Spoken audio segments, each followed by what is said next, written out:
జోగి రమేష్ ఇంటి వద్ద ఏసీబీ తనిఖీలు. మొత్తానికి సౌమ్యుడా లేదా ఎటువంటి వాడు? పేర్ని నాని దీని గురించి ఎలాంటి వ్యాఖ్యలు చేశాడు? మొత్తానికి జోగి రమేష్ కొడుకుతో పాటు జోగి రమేష్ని కూడా ఇప్పుడే తీసుకెళ్లారు. అయితే ఏం జరుగుతుంది అనే దానిపైన మనతో పాటు సీనియర్ జర్నలిస్ట్ డివి శ్రీనివాస్ గారు ఉన్నారు. వారిని అడిగి తెలుసుకుందాం. సార్ నమస్తే. నమస్తే సార్, జోగి రమేష్ సౌమ్యుడు, మంచివాడు అని చెప్పేసి అన్నారు. అంతకుముందు ఏదైతే చంద్రబాబు నాయుడు గారి ఇంటిపైన దాడి జరిగినప్పుడు ఎమ్మడే తీసుకొచ్చేసి ఒక హోదా ఇచ్చి ఒక పోస్టింగ్ ఇచ్చారు. సో ఇంత మంచి చేస్తున్నటువంటి వైసీపీ పార్టీకి ఎందుకని కూటమి వచ్చిన తర్వాతనే అరెస్టులు మొదలయ్యాయి? ఇది అక్రమము, ఇలా జరగకూడదు, వాయు వరస లేదు అంటూ పేర్ని నాని గగ్గోలు పెడుతున్నాడు. అసలు దీన్ని ఎలా చూడాలంటారు? కూటమి ప్రభుత్వం ఏర్పడ్డ తర్వాత గత 2 నెలల్లో అవినీతి కేసుల్లో మొదటి అరెస్ట్. మనం ఏంటంటే జోగి రమేష్ వికెట్ పడుద్ది అనుకున్నాం. పెద్ద వికెట్ పడుద్ది అనుకుంటే చిన్న వికెట్ ఏదో పడినట్టుంది. ఎవరు? వాళ్ళ నాన్నకన్నా ఈ పిల్లాడు కొంచెం స్పీడ్ అనుకుంటా. వాళ్ళ నాన్న నోరు కన్నా ఈ పిల్లాడి నోరు కూడా బాగా గబ్బే అనుకుంటా. మొన్న కూడా మనం చూసాం. మరి మొత్తానికి చిన్న వయసులో ఏది జోగి రాజీవ్ మరి ఇంత భూ కబ్జాలకు పాల్పడ్డాం. ఇప్పుడు తండ్రి ఇవాళ కొడుకు పేరు మీద పెట్టి కొడుకు భవిష్యత్తుని ఇవాళ కాలు రాశాడా? తను ఏమంటున్నాడు, నీకు కొడుకులు ఉన్నారు చంద్రబాబు అంటాడు. ఇప్పుడు మీరు మరి అదే ఆయన కొడుకు మీద అవినీతి ఆరోపణలు చేశారు కదా. ఇప్పుడు జగన్మోహన్ రెడ్డి, తమ్మినేని సీతారాము, లేకపోతే జోగి రమేష్ వీళ్ళంతా శాసనసభలో కూడా అగ్రిగోల్డ్ భూములు లోకేష్ కొట్టేశాడన్నారు. హాయిలాండ్ లోకేష్ ఎత్తేసాడన్నారు. అగ్రిగోల్డ్ భూముల్లో హాయిలాండ్ అంతా కూడా లోకేష్ కొట్టేశాడని ప్రచారం చేసి విమర్శలు చేశారే. జగన్మోహన్ రెడ్డి మరి 5 ఏళ్ళు ముఖ్యమంత్రిగా ఉన్నాడు కదా, మరి హాయిలాండ్ రిజిస్ట్రేషన్ చూపించాడా? సెంటు భూమి లోకేష్ పేరు మీద రిజిస్ట్రేషన్ చేసిన చూపించచ్చు కదా. లోకేష్ని ఇవాళ జోగి రాజీవ్ని అరెస్ట్ చేసినట్టు అరెస్ట్ చేయొచ్చు కదా. అంటే మీరు అగ్రిగోల్డ్ భూములు ఆ వివాదం అంతా తెలుగుదేశంగా నెట్టి చంద్రబాబు కొట్టేశాడని, లోకేష్ కొట్టేశాడని ఆరోపించి ఇవాళ మీరు రిజిస్ట్రేషన్ చేయించుకున్నారా? ఇప్పుడు అక్కడ అంబాపురం ఆ సర్వే నంబర్ 88, 87 అక్కడ భూములు ఎవరివి? అగ్రిగోల్డ్ ఫౌండర్ అవ్వ రామారావు తండ్రి కొని ఆ మనవాళ్ళ పేరు మీద పెట్టాడు. అది విజయవాడకు దగ్గరగా ఉన్నాయి. దాని మీద జోగి రమేష్ కన్నుబడింది. వెంటనే ఒత్తిడి చేసి రెవెన్యూ వాళ్ళ మీద ఒత్తిడి చేసి సర్వే నంబరు మార్చారు.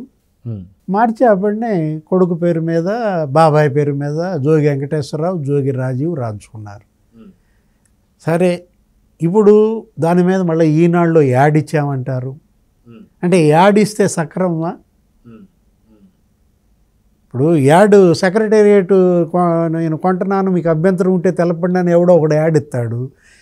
స్పందన ఉండదు, రిజిస్ట్రేషన్ చేసేస్తారా? అంటే ఈ యాడ్ సాక్షిలో ఇవ్వకుండా ఈనాడులో ఎందుకు వేశారు?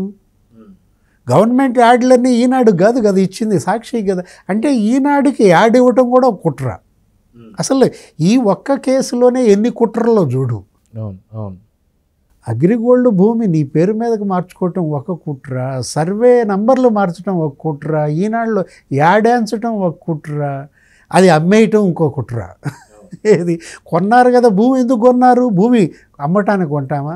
అంటే ఏంటి, రేపు పొద్దున మళ్ళీ ఇది మన పీకలకు జుట్టుకుంటుందని ముందే ఇంకొకళ్ళకి అది అంటగట్టారు. మీరు సొమ్ము చేసుకున్నారు. ఆ కొన్నాళ్ళు బలి. ఒక్క భూమి ఒక్క ప్లాట్లో ఎంతమంది బాధితులు చేశారు? 10 మంది బాధితుల్ని చేశారు. ఆ సర్వే నెంబర్ 88 వాడి బాధితుడు, ఆ సర్వే రాళ్ళు మార్చినాళ్ళు రెవెన్యూ వాళ్ళు బాధితులు. ఇప్పుడు కొన్నాళ్ళు ఈ చైతన్య రెడ్డి ఆ కార్పొరేటర్ ఆమె ఒక బాధితురాలు. ఇవాళ అరెస్ట్, జూనియర్ జోగి అరెస్ట్ అన్నమాట. దాని మీద లబలబ గగ్గోలు పెడుతున్నారు. ఇక బ్యాచ్ ఏంటి, జోగి రమేష్ ఏమంటాడు, ఇది గౌడలపై దాడి అంటాడు, ఇది బీసీలపై దాడి అంటాడు. అంటే నీ అవినీతి గౌడ కులానికి ఆపాదించటమా? ఆ బురద కులం మీద వేస్తున్నాడా? నువ్వు భూ కబ్జాలు చేయొచ్చు, మంత్రి అధికారాన్ని అడ్డం పెట్టుకుని దోచేయచ్చు, రియల్ ఎస్టేట్ వాళ్ళందరి దగ్గర వసూళ్లు చేయొచ్చు. ఆ మైలవరం నువ్వు అక్కడ బూడిద అమ్ముకుని సొమ్ము చేసుకోవచ్చు. ఎన్ని అవినీతి ఆరోపణలు జోగి రమేష్ మీద. ఇప్పుడు జోగి రమేష్ రాజకీయం ఇవాళ ఒక 20 ఏళ్ళుగా ఉంది, 15 ఏళ్ళు మామూలుగా. 2009, 2014, 2019, 2024 2 సార్లు గెలిచాడు, 2 సార్లు ఓడిపోయాడు. 3 నియోజకవర్గాలు మార్చాడు. పెడన, మైలవరం, ఇప్పుడు పెనమలూరు వచ్చి పడ్డట్టున్నాడు.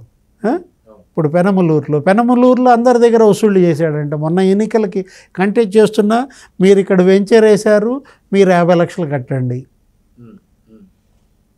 ఆ డోక్రా వాళ్ళందరికీ భోజనాలు పెట్టి ఆ భోజనాల బిల్లు గవర్నమెంట్కి ఇచ్చాడు. అసలు ఎంతగా ఇతను మేసాడంటే ఆ జగన్మోహన్ రెడ్డి అండ చూసుకుని అటు భూములు, ఇటు ఇసుక, అటు రియల్ ఎస్టేట్, అటు బూడిద కూడా మేసేసాడే. ఆ అదే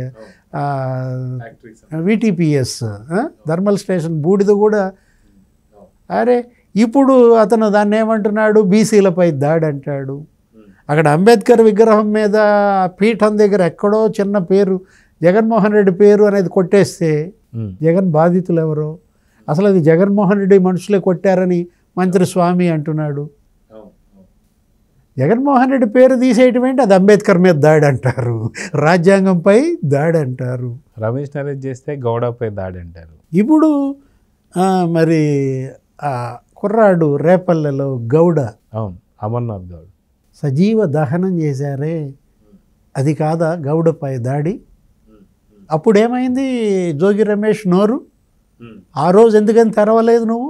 నిజంగా నీ కులం మీద అభిమానం ఉన్నా ఒక 10వ తరగతి గౌడ బిడ్డ సజీవ దహనం చేస్తే నోరు మూసుకుని కూర్చున్నావే. ఇంకా పైపెచ్చు ఆ దహనం చేసినటువంటి వాళ్ళకి ఆ నిందితులకు మీరు కొమ్ము కాశారే.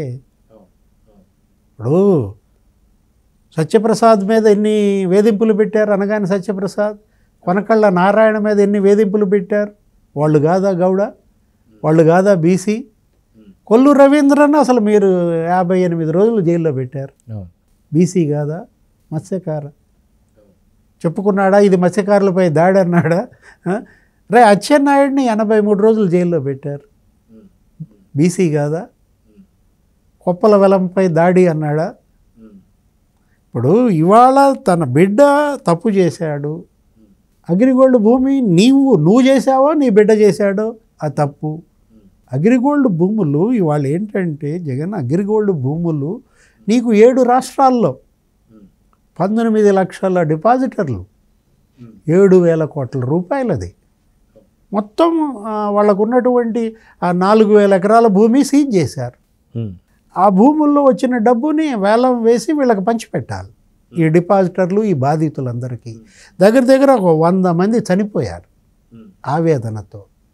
చంద్రబాబు ప్రభుత్వం ఆ 5 ఏళ్లలో ఏం చేసింది? తలా 5 లక్షలు ఇచ్చింది, 5 కోట్లు వాళ్ళకే ఇచ్చారు. ఆ 100 మంది ఫ్యామిలీస్ చనిపోయిన వాళ్ళకి 360 కోట్లు బడ్జెట్ పెట్టి 10,000 డిపాజిట్ చేసిన వాళ్ళకి, 20,000 డిపాజిట్ చేసిన వాళ్ళకి అట్లా ఇచ్చుకుంటూ వస్తుంటే జగన్మోహన్ రెడ్డి ముఖ్యమంత్రి అయి 1,100 కోట్ల బడ్జెట్ పెట్టానన్నాడు, 20,000 రూపాయలు డిపాజిట్లు అందరికీ ఇస్తానన్నాడు. ఇవాళ అది కూడా డైవర్షన్, దారి మళ్లించేశాడు, తినేశారు. చివరికి అగ్రిగోల్డ్ భూములు కూడా జోగి రమేష్ లాంటి వాళ్ళు ఇవాళ ఈ విధంగా కబ్జా చేస్తే ఇదేంటి? ఇది ఆరంభం మాత్రమే, ఇంకా ముందుంది ముసళ్ళ పండుగ. సో చూద్దాం సార్, ఖచ్చితంగా ఇంకా ఈ అగ్రికల్చర్కి సంబంధించిన భూముల్లో ఎవరెవరు బయటపడతారు, ఏంటి సంగతి అనేది చూద్దాం మరి. నమస్తే.